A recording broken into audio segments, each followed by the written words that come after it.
من استطاع منکم الباءۃ فلیتزوج، جو شادی کرنے کی طاقت رکھتا ہو، خرچہ اٹھانے کی ہمت ہو تو اسے شادی کرنی چاہیے۔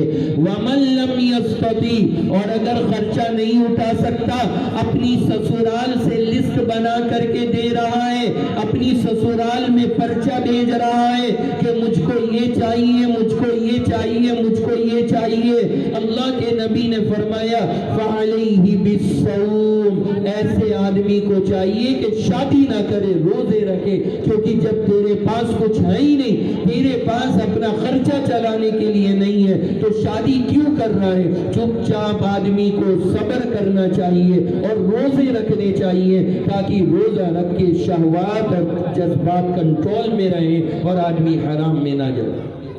یہ نسخہ اللہ کے نبی نے جو بتایا، کتنا عام کر دیا یہ جہیز مانگنا۔ آپ ایک لمحے نہیں سوچتی ان غریب بچیوں کا کیا ہوگا جن کے باپ نہیں ہے، یا جن کا باپ 100-200 روپے دن کے کما کے لا رہا ہے۔ ان بچیوں کی زندگیاں ویران ہو رہی ہیں، ان کے پاس نکاح کے پیغام نہیں ہے، رشتے نہیں ہے۔ کیوں نہیں ہے؟ یہ سماج میں، معاشرے میں جو بھیڑیے بیٹھے ہیں، جنہوں نے نیتیں لگا رکھی ہیں، جو خود کچھ نہیں کرنا چاہتے، جنہوں نے اپنے پاس خود کچھ محنت نہیں کی، سب کچھ وہ اپنی سسرالوں سے اپنے پاس اکٹھا کرنا چاہتے ہیں، انہوں نے ڈیمانڈ کر کر کے غریب بچیوں کی شادیوں کے موقع ختم کر دیے۔ زنا عام ہوتا چلا جا رہا ہے کیونکہ شادیاں ہوتی نہیں ہے، زنا کاری کا دروازہ کھلتا چلا جا رہا ہے۔ اللہ کے نبی کے دربار میں جواب دینا پڑے گا، ہم مجرم ہوں گے، ہمیں اللہ کے نبی کو بتانا پڑے گا کہ ان بری رسموں کی بنیاد کس چیز کے اوپر ہم نے رکھی۔ ذرا جائزہ لو اور سوچو ان باتوں کو کہ ہم کر کیا رہے ہیں۔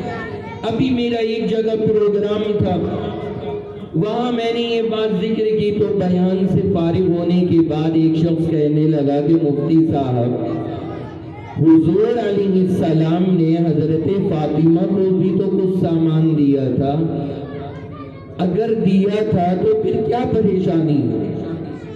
یہ نمونہ پیش کیا جاتا ہے۔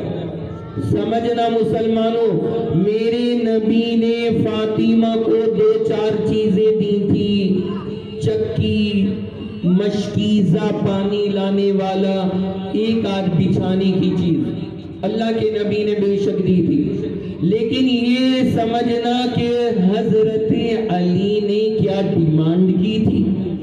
کیا حضرت علی نے کہا تھا کہ یہ چیزیں چاہیے؟ میں یہی تو کہنا چاہ رہا ہوں، اگر کوئی خوشی سے جو دے رہا ہے وہ اس کا مسئلہ، اس کی مرضی، لیکن ہرگز اپنے دماغ میں ڈیمانڈ نہ رکھو، لسٹ بنا کر کے نہ دو۔ لڑکیوں کے ماں باپ کے سامنے جا کر کے یہ نہ کہو کہ ہمارے لڑکے کا فلاں جگہ سے رشتہ آیا تھا، انہوں نے الٹو دینے کی بات کہی تھی، دوسری جگہ سے رشتہ آیا، انہوں نے I-10 دینے کی بات کی، لیکن ہم نے منع کر دیا۔ کیا مطلب اس کا؟ یہ عورت یہ کہنا چاہ رہی ہے کہ اب تو جو آدمی اسکارپیو دے گا وہاں کروں گی۔ الٹو والے کو منع کر دیا، I-10 والے کو منع کر دیا، تو اب اسکارپیو مانگنا چاہ رہی ہے۔ یہ انداز ہمارے معاشرے کے ہو گئے۔ کیا حضرت علی نے اس طرح سے لیا تھا اللہ کے نبی سے؟ کوئی خوشی سے کچھ ہی دے رہا ہے وہ اس کا مسئلہ، لیکن کبھی بھی ڈیمانڈ کی کیفیت نہ آئے، یا اگر وہ کچھ کم لے کر آئی ہے کبھی زندگی میں تانا نہ دو اسے کہ تو کیا لے کر کے آئی ہے۔ ارے اس باپ نے اپنی بچی کو جوان کر کے اپنے جگر کے ٹکڑے کو تمہارے حوالے کر دیا، اس کے بعد بھی تمہارا پیٹ نہیں بھر رہا۔ خدا کے واسطے کچھ شرم کرنی چاہیے کہ ہم اور آپ یہ ڈیمانڈ کر کے کتنی قوم کی بچیوں کے ساتھ میں نعوذ باللہ زیادتی کر رہے ہیں، کتنی زیادتی ہو رہی ہے، کتنی بچیاں ہماری بغیر نکاح کے بیٹھی ہیں، رخصتیاں نہیں ہو رہی، شادیاں نہیں ہو رہی، کیونکہ جو آتا ہے رشتہ لے کر اتنا بڑا منہ پھاڑ کے ڈیمانڈ کرتا ہے کہ اس بچی کو پتا ہے کہ میرے باپ کا گھر بھی بک جائے تو ہم ان کا منہ نہیں بھر سکتے۔ کیا حشر ہوگا اللہ کے یہاں۔ یہ کھلا ہے مضمون، یہ سب دکھلاوا ہے، یہ ساری دکھلاوے بازیاں بند کرے، اسٹیج لگانے بند کرے، یہ دکھلانے پورے گاؤں کو بند کرے۔ آپ کی بیٹی ہے، میں منع نہیں کر رہا، آپ کیا دو اپنی بیٹی کو، جو چاہے دو اپنی بیٹی کو، لیکن دکھلاوا نہ کرو تاکہ کسی غریب کی بچی کا دل نہ دکھے، کسی غریب کو تانے نہ ملے، کسی کا شوہر اس کے گھر میں جا کے اپنی بیوی کی چٹیاں پکڑ کے یہ نہ کہے کہ دیکھ جہیز ایسا آتا ہے اور ایک تو ہے جو لے کر کے آئی ہے۔ اللہ کے واسطے ایسی حرکتیں نہ کرو جس سے کسی معصوم بچی کے ساتھ میں زیادتی کا معاملہ ہو جائے۔ یہ یراؤن الناس والا مسئلہ ہے۔ اللہ قرآن میں کھلا ارشاد فرما رہے کہ جو بھی دکھاوا کرے گا، جس کے اندر بھی دکھاوا پایا جائے گا، اللہ نے کہا یہ منافقوں کی حرکت ہے، مسلمان کی شان نہیں ہے۔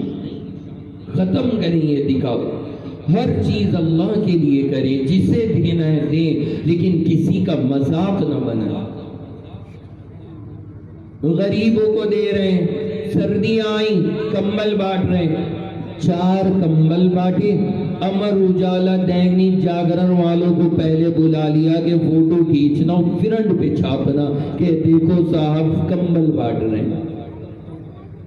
آپ غریبوں کی مدد کر رہے ہیں یا غریبوں کا مذاق اڑا رہے ہیں؟ غریبوں کی مدد کرنا ثواب ہے، اور کسی کی غربت کا مذاق اڑانا کہ اس کے فوٹو کھنچوا کر کے اخباروں میں ڈالے جائے کہ ہم اس غریب کو دے رہے ہیں، ساری دنیا کو پتہ لگے کہ یہ اتنا غریب، اتنا کمزور حال کا ہے، یہ غربت کا مذاق ہے، اس ثواب اس پر کچھ نہیں ملنے والا۔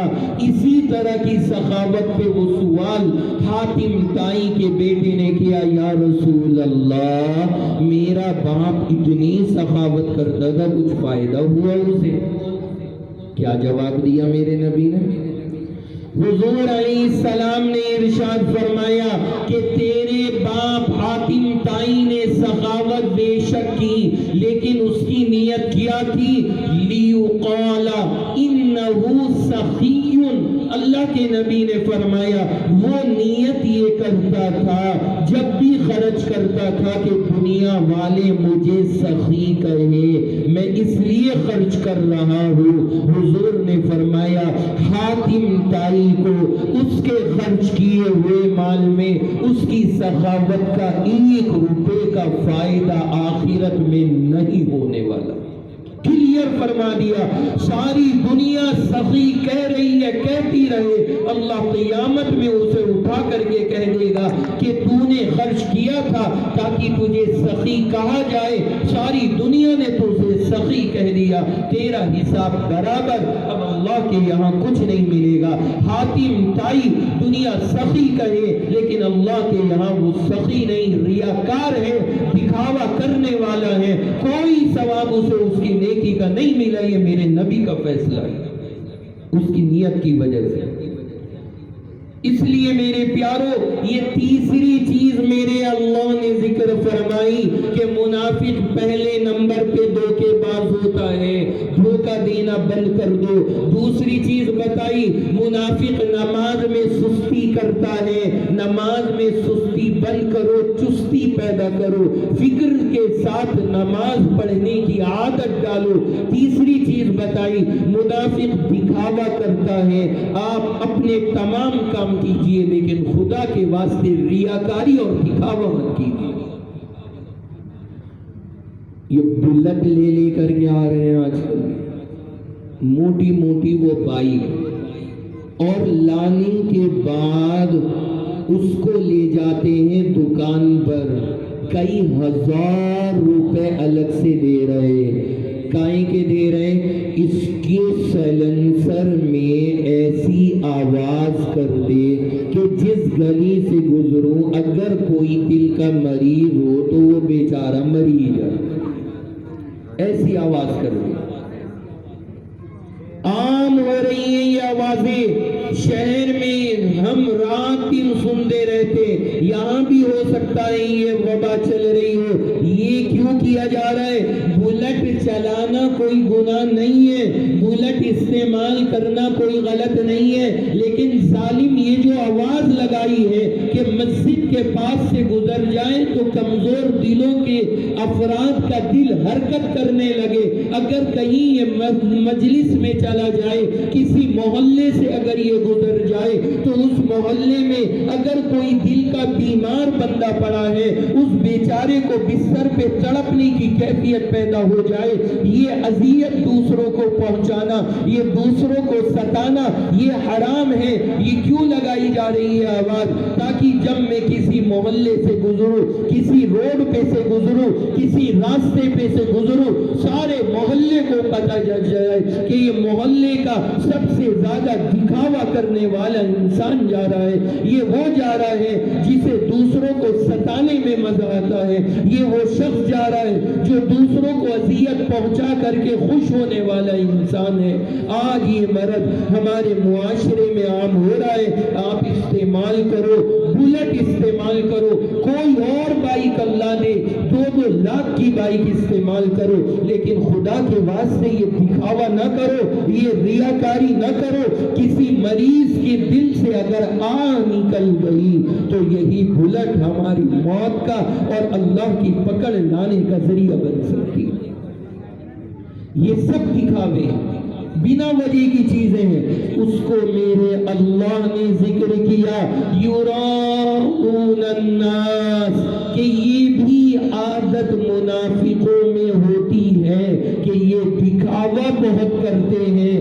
پکے مسلمان کی پہچان یہ ہے کہ وہ جو بھی کام کرے گا رشتہ داروں کو ضرور دے گا لیکن چھپا کر کے دے گا، غریبوں کی مدد کرے گا لیکن غربت کا مذاق اڑا کے نہیں، بلکہ غریب کو عزت کے ساتھ بلا کے اکیلے میں دے گا، یہ سب کے اوپر خرچ کرے گا، ہر چیز استعمال کرے گا لیکن اللہ کی نعمت سمجھ کے استعمال کرے گا۔ یہ ادا اللہ کو پسند بھی آتی ہے، اور پھر اللہ ہم جو نعمتیں استعمال کرتے ہیں اللہ اس سے خوش بھی ہوتا ہے۔ تو ان باتوں کو ذہن میں بٹھائیے۔ یہ 3 چیزیں ہو گئیں، دھوکے بازی کرنا منافقوں کی حرکت، نماز میں سستی کرنا منافقوں کی حرکت، اور دکھاوا کرنا منافقوں کی حرکت۔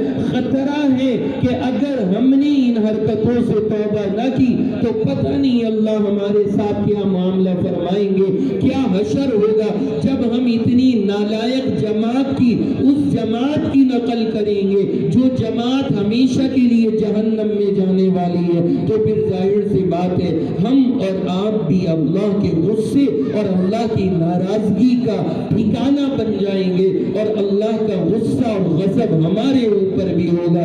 اس لیے اگر ہمیں اور آپ کو اپنے آپ کو جہنم سے بچانا ہے، ان تکلیفوں سے بچانا ہے، اس جہنم کے ہولناک منظروں سے بچانا ہے، تو خدا کے واسطے ان حرکتوں کو چھوڑ دے، ان عادتوں کو ختم کر دے، تو پھر انشاءاللہ اللہ نے چاہا ہم مسلمان ہیں اور اسلام پہ موت آئے گی اور اللہ ہمیں بہترین ٹھکانہ جنت کا عطا کریں گے۔ اور اگر ہم نے یہ حرکتیں نہ چھوڑی تو پھر اللہ کیا حشر کریں گے وہ ہم اور آپ سوچ بھی نہیں سکتے۔ یہ باتیں میں نے کچھ آپ کے سامنے رکھی ہیں، بڑی بنیادی چیزیں تھیں، کچھ خلاصے کے طور پہ میں نے یہ آسان انداز میں آپ کو سمجھایا ہے۔ میرے بھائیوں خدا کے لیے ان تینوں باتوں کو اپنے پلے باندھ لینا، آج کے بعد کبھی زندگی زندگی میں کسی کو دھوکہ مت دینا، نماز میں کبھی سستی مت کرنا اور کبھی کسی کام میں دکھلاوا مت کرنا۔ اللہ نے چاہا ہم اور آپ دنیا میں بھی کامیاب ہوں گے اور آخرت میں بھی کامیاب ہوں گے، اور کتنی کامیابی ملے گی ہم سوچ بھی نہیں سکتے۔ میں نے یہ آپ کے سامنے چند باتیں رکھ دی ہیں اور یہ سارا کا سارا خلاصہ رکھ دیا ہے۔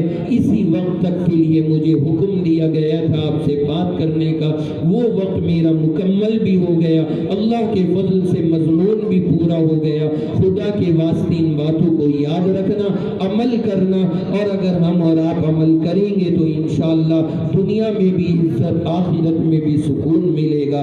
باقی ابھی ہمارے اور بھی حضرات علماء کرام کے بیانات ہیں، وہ بھی انشاءاللہ آپ کے سامنے باتیں کریں گے۔ سب کی باتوں کو سنیے، سب کی باتوں کو سمجھیے، کوئی وقت نکال کر کے آ رہا ہے، آپ باتوں کو سنیں اور عمل کریں، کیونکہ سب کا وقت بڑا قیمتی ہوتا ہے۔ اللہ سے میری دعا ہے اللہ ہم سب کے لیے اس مجلس کو قبول فرمائے، ہم سب کے لیے نجات اور مغفرت کا اللہ اس مجلس کو ذریعہ بنا دے۔